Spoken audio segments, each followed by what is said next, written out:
everybody, welcome back. I hope you all had a great weekend. So today we're looking at a monologue from Romeo and Juliet. As always, the monologue's in the description below. Take a moment to pause me, read it, and then come on back. Before we begin, there is a couple of things I need to say, kind of a content warning. So Romeo and Juliet is a tragedy. 6 people die, a couple of whom die by suicide specifically. So basically, if you are not comfortable listening to that kind of stuff, please feel free to skip this video, just giving you the fair warning. So our monologue today is from the character Juliet, and as the title of the show would tell you, she's kind of one of the main people in the show. And of the two, Romeo and Juliet, I personally feel that Juliet is the more interesting and the more engaging of the two characters. While she doesn't necessarily go anywhere physically, she is the most active of the two. Romeo, a lot of things just kind of happen to him. Like, he does not go willingly to the party where he meets Juliet. He is dragged there by his cousin and his good friend. And when he talks with Juliet, almost every time he speaks with Juliet, Juliet drives the conversation. Juliet is the one who is making the decisions in it. She's the one who, at the end of their first conversation after the party, says, "So, Romeo, look, I get it. You're in love with me. But I need you to go home. I'll send a messenger to you tomorrow. If you are still in this same mindset tomorrow morning, great. We'll go get married. Cool? Cool." And she bids him goodnight and goes off to do her own thing. The other thing about Juliet being the more engaging is that she's definitely more interesting when you look at her from the time period perspective. Juliet in the script is 13 years old. Now, most directors today will cast her slightly older because the idea of a 13-year-old getting married is really weird to us today, but it's not as weird, at least in the world of the play that Shakespeare set up here.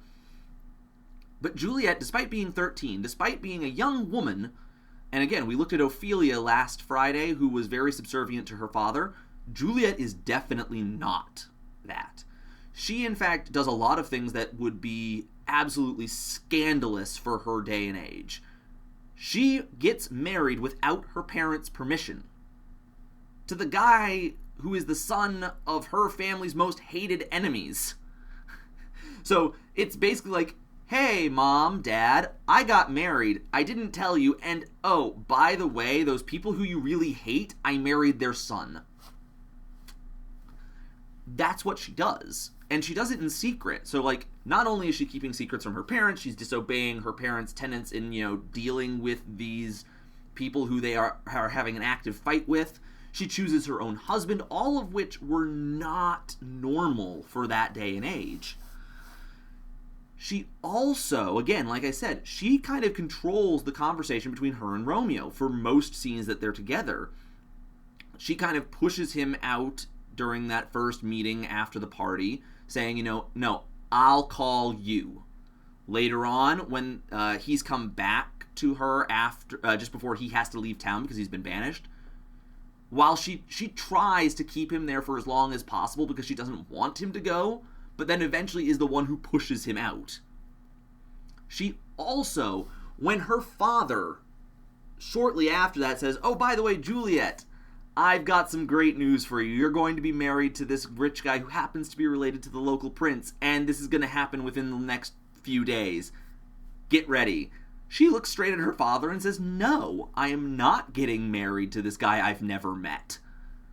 And while that causes a rift between her and her father, it's again Juliet showing some of her agency and her desire to control her own life.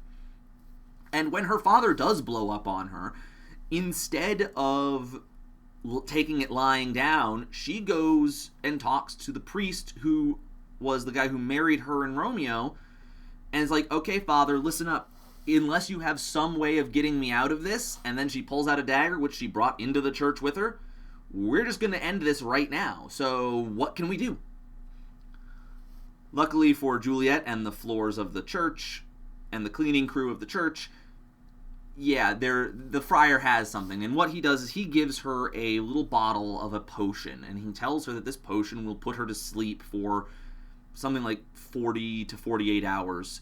And essentially he says, "I'll write to Romeo, we'll get him in here, will be there when you wake up, and then he'll spirit you off, and your family will think you're dead. You and Romeo will ride off into the sunset and live happily ever after. Because it's a tragedy, none of that actually happens. Well, at least not in the way that they expect it to. But Juliet says, perfect, awesome, cool. Again, taking control of her own destiny.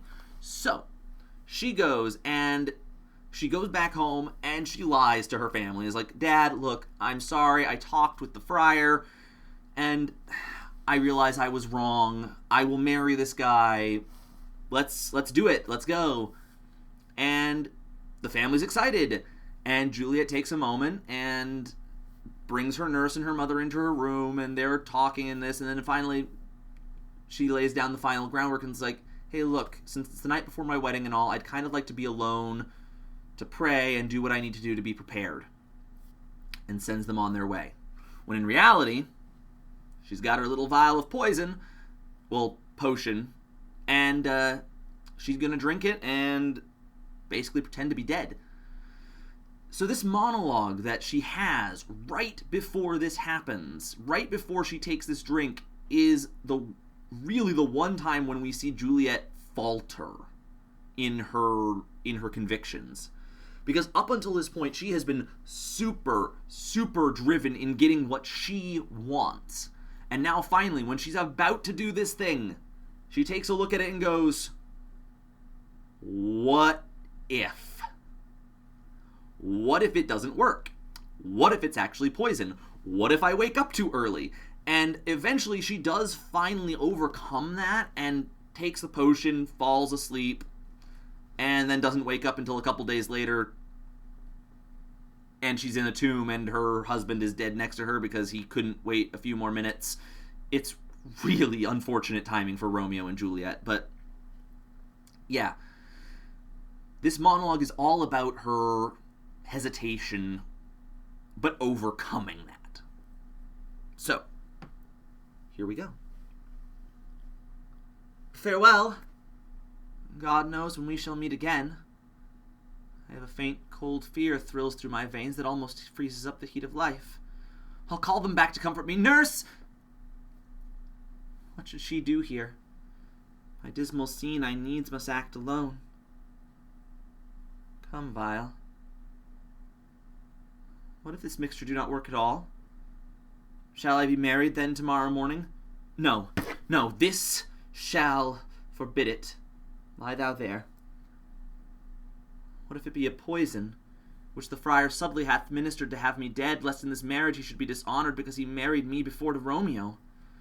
I fear it is, and yet methinks it should not, for he hath still been tried a holy man. How if, when I am laid into the tomb, I wake before the time that Romeo come to redeem me? There's a fearful point.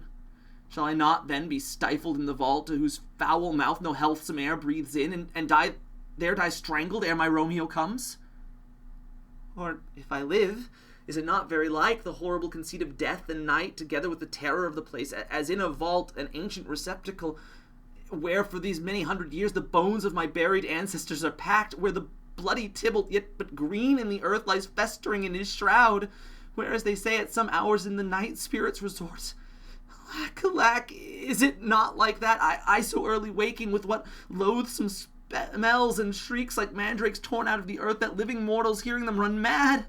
Oh, if I wake, shall I not be distraught and environed with all these hideous fears, and madly play with my forefather's joints, and pluck the mangled Tybalt from his shroud, and in this rage, with some great kinsman's bone, as with a club, dash out my desperate brains?